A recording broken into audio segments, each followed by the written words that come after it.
नमस्कार फ्रेंड्स, कैसे हैं भावी पुस्तकालय अध्यक्ष। आप लोगों के लिए वीडियो का आज फिर एक नया पार्ट। आज थोड़ा वैरायटी को कुछ चेंज किया गया है। क्वेश्चंस अच्छे हैं, लास्ट तक बने रहें और चैनल पर नए हैं तो लाइक सब्सक्राइब शेयर कर दीजिए। फ्रेंड्स, कल से हम सूचीकरण वाला पार्ट लेंगे, क्लासिफिकेशन। ठीक है, अच्छा क्लासिफिकेशन के एक दो पार्ट और करा देते हैं। कोई नया बुक सर्च करते हैं, कहीं से कुछ नया मैटर मिलता है। मैंने कहा था कि कमेंट सेक्शन में अगर आप बताएंगे तो मैं छोटे नोट्स टाइप आप लोगों के लिए कहीं से अरेंज करूंगा, ताकि थोड़ा सा डाउट आप लोगों का दूर हो। लेकिन आप लोगों के कमेंट्स अभी उस बारे में नहीं आए हैं, तो दूंगा जब आप लोगों की डिमांड होगी। और एक परमाणु बम के नाम से वीडियो दूंगा, वो हर कंपटीशन में ज़बरदस्त काम आएगी। मैचिंग के क्वेश्चंस हैं, इम्पोर्टेंट क्वेश्चन है। उन क्वेश्चंस जो भी मैं दूंगा, तो परमाणु बम वाली वीडियो का आप इंतजार करिए, क्योंकि कुछ भी कंपटीशन फोड़ने के लिए वो मोस्ट इम्पोर्टेंट क्वेश्चन रहेंगे। और लगभग हर उन क्वेश्चंस में से हर तरह के कंपटीशन में क्वेश्चंस पूछे जाते हैं। तो शुरुआत करते हैं। साहित्यिक अभिगम, साहित्यिक अधिपत्र या लिटरेरी वारंट जिसको कहते हैं, उसके सिद्धांत का संबंध किससे है? तो साहित्यिक विधाओं से नहीं है, पुलिस वारंट से भी नहीं है, नेतृत्व शैली से भी नहीं है। तो लिटरेरी वारंट का संबंध है एक वर्गीकरण पद्धति में विषयों का आगमन। नेक्स्ट क्वेश्चन है, डीडीसी के 23वें संस्करण का प्रकाशन किस वर्ष हुआ था? 2010, 12 और 14 में तो नहीं हुआ था, तो 2011 में उसका प्रिंट एडिशन आया था।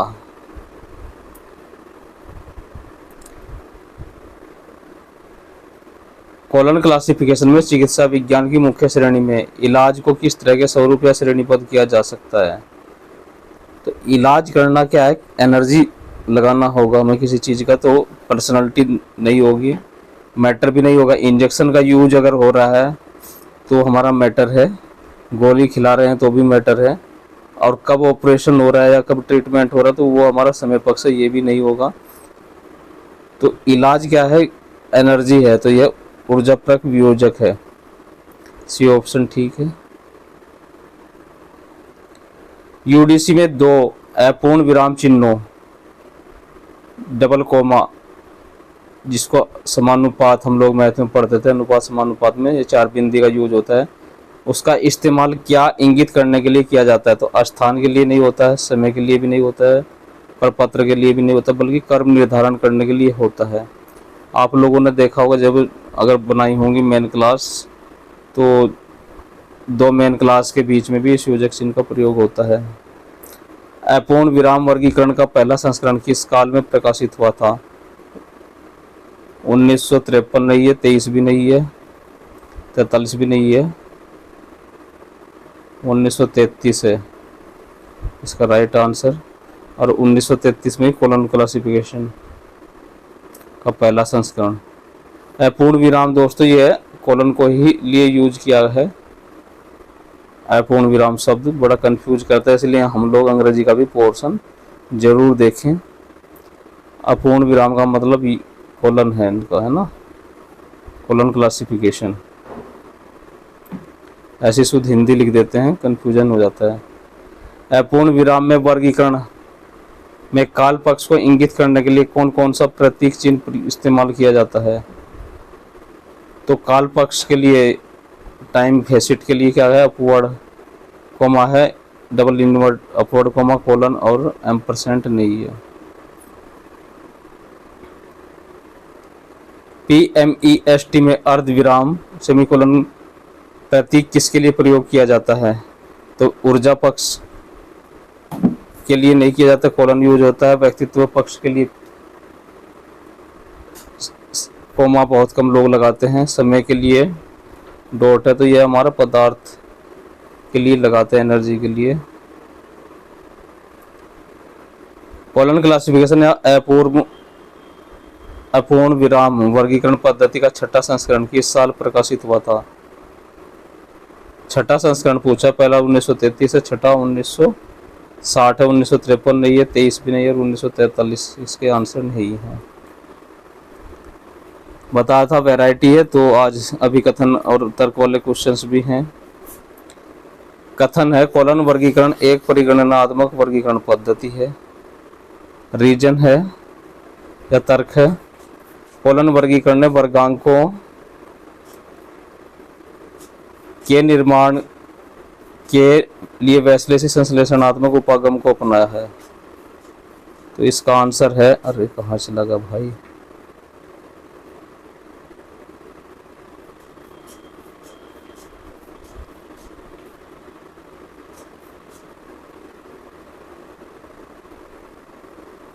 बड़ी जल्दी से स्क्रॉल ऊपर जाता है। फ्रेंड्स वेट कर रहे थोड़ा सा।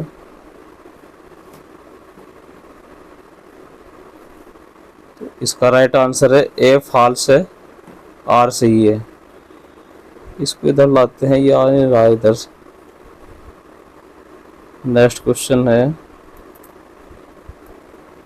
अभिकथन है वर्गीकरण ऑनलाइन पुनः प्राप्ति में महत्वपूर्ण भूमिका निभाता है।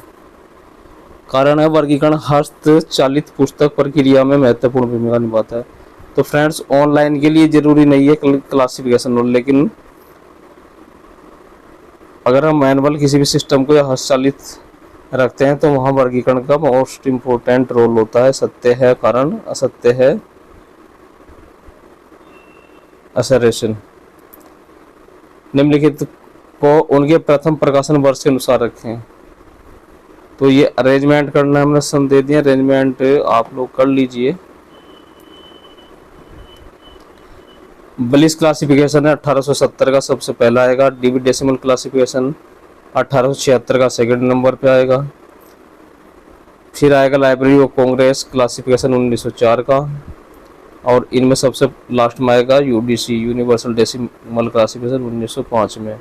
तो यानी कि यही ऑप्शन जैसे क्रम में दिया गया है 1 2 3 4 यही सही रहेगा। अभिकथन है हमारा ऑनलाइन सूचीकरण में कॉलन वर्गीकरण की लोकप्रिय है। ऑनलाइन खोज सेवा में पारंपरिक वर्गीकरण का लाभप्रदायी रूप से उपयोग होता है। तो इसका आंसर है हमारा ए फॉल्स है, आर सत्य है। ऑनलाइन में दोस्तों कॉलन क्लासिफिकेशन या कोई भी वर्गीकरण हो जरूरी नहीं है। ऑनलाइन खोज में पारंपरिक वर्गीकरण का लाभप्रद रूप में उपयोग होता सत्य है। फिर मैचिंग का क्वेश्चन, अरेंजमेंट का क्वेश्चन था, तो फिर देखते हैं। निम्नलिखित को उनके प्रकाशित कालक्रम के अनुसार लिखिए। Arrange the following according two year of classification. तो सबसे पहले इन ऑप्शन में से आया था हमारा डॉक्टर रंगनाथन की चारों किताब दी हैं। 5 लॉज ऑफ लाइब्रेरी साइंस पुस्तकालय विज्ञान के 5 सूत्र 1931 में आए थे। उसके बाद कॉलन क्लासिफिकेशन आया 1933 में। 1933 के बाद आया क्लासिफाइड कैटलॉग कोड तीसरे नंबर पे 1934 में, और चौथे नंबर पे आएगा प्रोलोगोमिना टू लाइब्रेरी क्लासिफिकेशन 1937 में। तो ऑप्शन क्या बनेगा हमारा, 3 सही बनेगा। नेक्स्ट क्वेश्चन है, डीडीसी मुख्य वर्गों को सम्मिलित कीजिए। तो एजुकेशन का संबंध 370, मेडिसिन का 610, फोटोग्राफी का 520 है, और जो ज्योतिष शास्त्र है वो हमारा 770। नेक्स्ट क्वेश्चन है, अभिकथन है यूडीसी का विषय गेटवेज संसाधन अन्वेषण के मुख्य उच्च पुनर्प्राप्ति में उपयोग होता है। तर्क है ऑनलाइन वातावरण में फेस्टेड पद्धति का गणनात्मक पद्धति पर विशेष लाभ होता है। तो ए तो सत्य है और आर फॉल्स है, ए सही है। नेक्स्ट क्वेश्चन है, यूडीसी में चिन्ह डबल बिंदु का डबल जो कॉलन है उसका उपयोग कहाँ होता है, संयुक्त विषय में घटक संख्याओं के निश्चित क्रम की अनुमति के लिए होता है। कारण है निश्चित कंप्यूटर आधारित सूचना पद्धति में आसान अभिगम प्रदान करती है। तो ए सत्य है लेकिन आर असत्य है। तो 3 तरह के क्वेश्चन आपको मिल चुके हैं, 3 variety. Give the following sequence according to the year of their first publication. निम्नलिखित को उनके प्रथम प्रकाशित वर्ष के अनुसार क्रमबद्ध करें। तो अभी देखते हैं कौन सा पहला आ रहा है, कौन सा बाद में आ रहा है। तो हमारा सबसे पहले है इस ऑप्शन में लाइब्रेरी ऑफ कांग्रेस, वर्गीकरण 1904 का है। उसके बाद यूडीसी है 1905 का, 1933 कॉलन क्लासिफिकेशन और 1935 बिब्लियोग्राफिक क्लासिफिकेशन। तो अब अरेंजमेंट कर लेंगे हम लोग।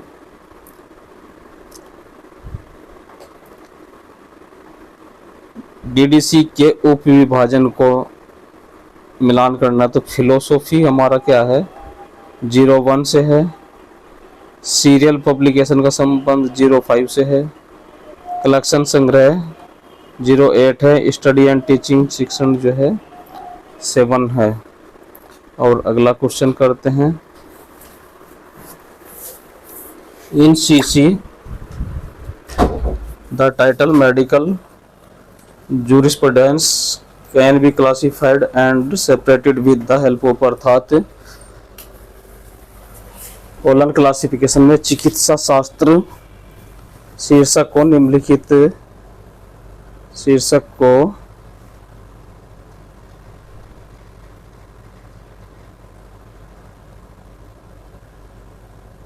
निम्नलिखित की सहायता से वर्गीकृत और सापेक्षिक बनाया जा सकता है।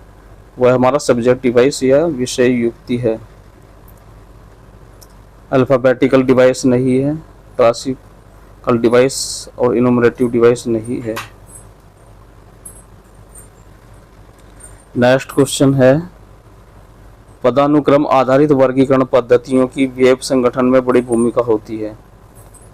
कारण है रोबोट के द्वारा पुनः प्राप्त होस्ट लिस्ट ने खोज इंजन को विषय विवरणों की प्रासंगिकता तकनीक का प्रयोग करने पर आधारित कर दिया है। तो ए तो सत्य है, लेकिन आर हमारा फॉल्स या असत्य है। नेक्स्ट क्वेश्चन है, in colon classification which indicator has been used for indicating the इंट्रापोलेशन।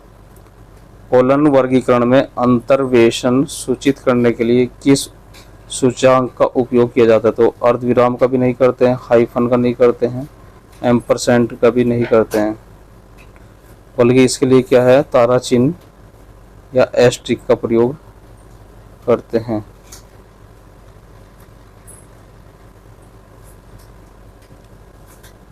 The notation used to increase the capacity of an array, अर्थात पंक्ति की क्षमता में वृद्धि करने के लिए क्या उपयोग करते हैं, कौन से अंकन उपयोग किए जाने वाले अंकन हैं। तो इंडिकेटर संकेतांक इसका आंसर नहीं है, एम्प्टिंग डिजिट सही है, रिक्त अंक और अंक को रिक्त करना ये दोनों ऑप्शन ठीक हैं। Arrange the sequence of the following steps followed by classifying a documents according to the colon classification। द्वितीय बिंदु वर्गीकरण के अनुसार अल्प विराम वर्गीकरण अभी आ रहा था, देखिए उसके लिए वहाँ कन्फ्यूजन था, द्वितीय बिंदु से ही प्रयोग होता है। ग्रंथ वर्गीकरण हेतु पालन किए जाने वाले चरणों को क्रमबद्ध कीजिए। तो इसमें हमारा सबसे पहला आएगा कर्नल शीर्षक, फिर आएगा विश्लेषित शीर्षक, उसके बाद आएगा रूपांतरित शीर्षक या ट्रांसफॉर्म टाइटल, और लास्ट में आएगा चौथे नंबर पे हमारा मानक फैसेट पदों के साथ शीर्षक। फ्रेंड्स इंग्लिश पोर्शन भी आप लोग पढ़ते रहिए, देखते रहिए, कई बार हिंदी बड़ी टिपिकल होती है। जैसे अभी बता था कि अल्पविराम पहली बार मैंने शब्द सुना था वो द्विबिंदु वर्गीकरण में यूज करता है, हमें सुनता है कॉलम क्लासिफिकेशन शॉर्ट में सीसी। तो करते हैं फिर दोबारा, arrange the following in the correct classified orders as per CC. Column classification द्विबिंदु वर्गीकरण को सही वर्गीकृत क्रम में कैसे व्यवस्थित किया जाता है। तो 2A आएगा पहले, उसके बाद 2.5 आएगा क्योंकि एनर्जी है, 2, 3, 4 उसके बाद में आएगा और लास्ट में A आएगा। ये भी हमारा PMEST के आधार पर ही सेल्फ अरेंजमेंट होता है, जो अरेंजमेंट है बुक्स का। तो ये एक लंबा चैप्टर है, the term partial comprehension in the theory of classification is known as agglomeration kind one. वर्गीकरण के सिद्धांत आंशिक बोध शब्द निवारण नहीं है, विखंडन नहीं है, अल्पीकरण नहीं है, बल्कि क्या समूहन है। अगला क्वेश्चन है which among the following are the silent features of the UDC IME। निम्नलिखित में से यूडीसी IME की महत्वपूर्ण विशेषताएं हैं। तो यह किसी भी क्रम संख्या में कम से कम 3 डिजिट, ये गलत है। ये हमारा कहाँ प्रयोग होता है, 3 डिजिट मिनिमम DDC में यूज होती हैं। तो ये सही है। मेन क्लास मुख्य 4 वर्ग खाली है। ये भी ठीक है कि किसी भी भाषा या लिपि के स्वतंत्र संकेतन है। और ये भी ठीक है, सूक्ष्म माइक्रो प्रलेखों के लिए अधिक उपयुक्त, more suitable for micro documents. ये 3 ऑप्शन ठीक है। नेक्स्ट क्वेश्चन फिर आ गया है असरेशन वाला ही अभिकथन है। DDC वर्गीकरण की तुलना में UDC वर्गीकरण पद्धति विशेष पुस्तकालयों के लिए अधिक उपयुक्त है। कारण है DDC की तुलना में UDC नए जटिल विषयों को बेहतर समायोजित कर लेती है। फ्लेक्सिबिलिटी है, कॉम्प्लेक्सिबिलिटी नहीं है। तो दोनों ही सेंटेंस सही है हमारे। UDC में इंटरकलेक्शन क्या होता है? What is intercalation in the UDC? तो सहायक के पूर्व सर्ग भी नहीं है, सहायक के प्रत्यय भी नहीं है, और अध्यारोपण भी नहीं है। सही इसका आंसर है इन्फ्लिक्स ऑफ ऑक्सिलरी सा, ये के मध्य मार्ग, मध्य सहायक के मध्य सर्ग है ना। C option right option. Next question है the first order of the division of classes in DDC is based on. DDC में वर्णों के विभाजन का पहला क्रम किस पर आधारित होता है? तो यह आधारित होता है हमारा जेवेट प्रणाली पे नहीं होता है। पेरिस के पुस्तक विक्रेताओं की प्रणाली नहीं है, एक बार पहले भी क्वेश्चन आ चुका है एग्जाम में कहीं पे। नियति स्थान प्रणाली पर नहीं है। तो इसका सही आंसर है हमारा फ्रांसिस बेकन के अभिगम के 3 स्रोत। नेक्स्ट क्वेश्चन है mode of formation of the subject oceanography is cluster. समुद्र विज्ञान विषय के निर्माण की विधि क्या है? तो डिस्टिलेशन से तो ये नहीं बनता है ना।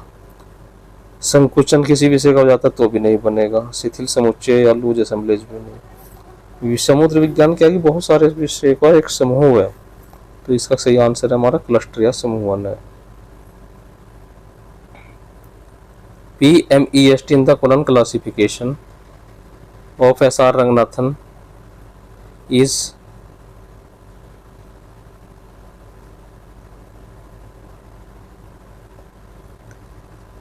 SR रंगनाथन के द्विबिंदु वर्गीकरण में PMEST क्या है?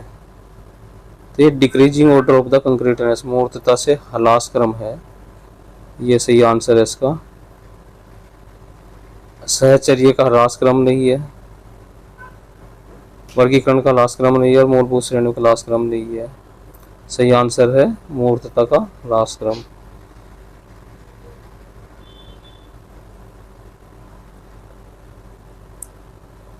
अगला क्वेश्चन है universal decimal classification scheme UDC के साथ सन्निहितबद्ध कथन की पहचान कीजिए।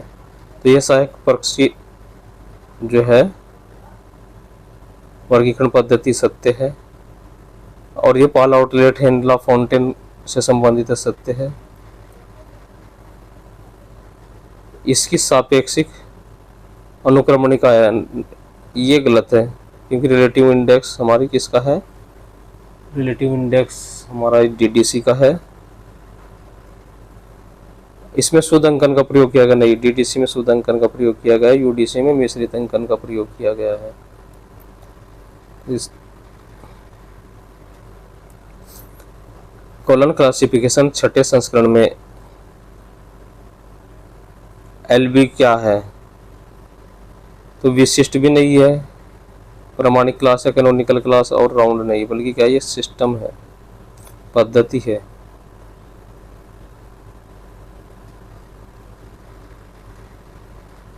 यूनानी पद्धति, आयुर्वेदिक पद्धति है, और मॉडर्न मेडिसिन। एलोपैथी पद्धति जिसको कहते हैं, ये पद्धतियां हैं हमारी सिस्टम्स हैं मेडिकल में क्लास एल में। निम्नलिखित में से कौन सा यूडीसी का विशेष सहायक उपविभाजन है? तो कोलन यूडीसी का पार्ट नहीं है, सब ग्रुपिंग भी पार्ट नहीं, बल्कि क्या इसका संबोधन और पॉइंट नोट या बिंदु शून्य है।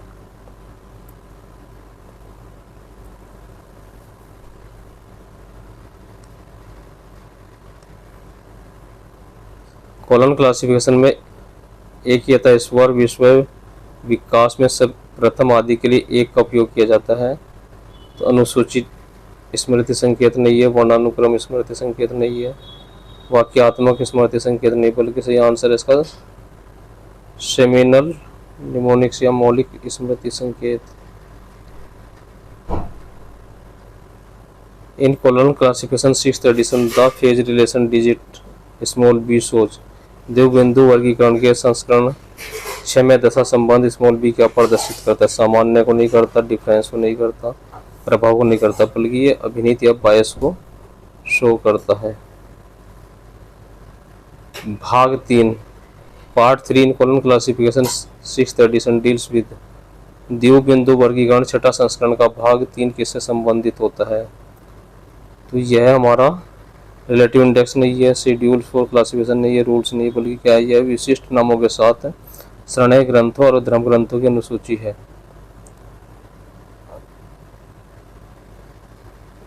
In colon classification 6th addition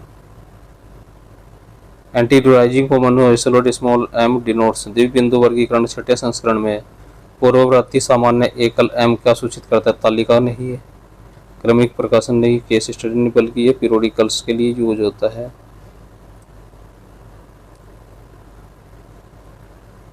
in CC 6th edition the main class W denotes. Colon classification के 6ठे संस्करण में मुख्य वर्ग डब्ल्यू क्या इंगित करता है? तो एजुकेशन तो हमारा क्या है, नहीं है, क्योंकि टी है, हिस्ट्री के लिए भी है, ये भी नहीं है, और इकोनॉमिक्स के लिए एक्स है, ये भी नहीं। राइट आंसर है पॉलिटिकल साइंस या राजनीति विज्ञान है। यूडीसी या यूनिवर्सल डेसिमल क्लासिफिकेशन किस पद्धति का उदाहरण है? परिगणनात्मक पद्धति नहीं है, अन्वय पक्षात्मक वर्गीकरण नहीं है, लगभग परिगणनात्मक नहीं। राइट आंसर है लगभग पक्षात्मक वर्गीकरण पद्धति है। The electronic version of DV decimal classification is known as. DV decimal वर्गीकरण का इलेक्ट्रॉनिक संस्करण किस नाम से जाना जाता है? तो इलेक्ट्रॉनिक डीवी नहीं है, वर्चुअल डीवी नहीं है, ऑनलाइन डीवी नहीं है, यह वेब डीवी के नाम से। मोस्ट इम्पोर्टेंट क्वेश्चन है, बहुत एग्जाम में पूछा जा रहा है। अगला क्वेश्चन है in DDC 19th edition the main class 570 denotes. DDC के 19वें संस्करण में मुख्य वर्ग 570 क्या इंगित करता है? तो देखो दोस्तों, भौतिक शास्त्र तो नहीं है, क्योंकि 530 भौतिक शास्त्र फिजिक्स है। केमिस्ट्री या रसायन शास्त्र हमारा 540 है। पदार्थ विज्ञान हमारा 580 है। तो 570 में से क्या बचता है? तो लाइफ साइंस। तो लाइफ साइंस या जीव विज्ञान के लिए 570 का प्रयोग होता है। उन व्यक्तियों की पहचान कीजिए जो यूडीसी के विकास से संबंध नहीं है। तो दोस्तों, ऐसे क्वेश्चंस को हम क्या करते हैं, या तो हमें कुछ पता होना चाहिए क्या संबंध है, या ऐसी चीज़ जो पता हो कि वो संबंध नहीं है, यहाँ नहीं पूछा है। तो हमें पता है कि पॉल आउटलेट के निर्माता हैं, यूडीसी के हैं, तो ये तो हो नहीं सकते। ठीक, हेनरी ला फोंटेन नहीं है, पूछ रहा है। सॉरी, उन व्यक्तियों की पहचान कीजिए जो यूडीसी के विकास से संबंध नहीं है। तो डॉक्टर रंगनाथन इसके विकास से संबंध नहीं है, क्योंकि सीसी डॉक्टर रंगनाथन का है। एच बलिस भी नहीं है। तो पॉल आउटलेट और हेनरी ला फोंटेन इसके संबंध हैं, और जो नहीं है वह चिबलिस और रंगनाथन नहीं है। तो सही आंसर हमारा इस क्या बनेगा, जो नहीं संबंधित हैं वह है सार रंगनाथन और एच बलिस।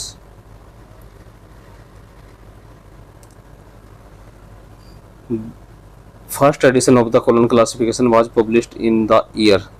द्विबिंदु वर्गीकरण पद्धति का प्रथम संस्करण कब प्रकाशित हुआ था? 2001 में भी 1960 1900 जरा नहीं बल्कि 1933 राइट आंसर है। और कल दूसरी किसी बुक से आप लोगों को कुछ क्लासिफिकेशन के 1-2 वीडियो दी जाएगी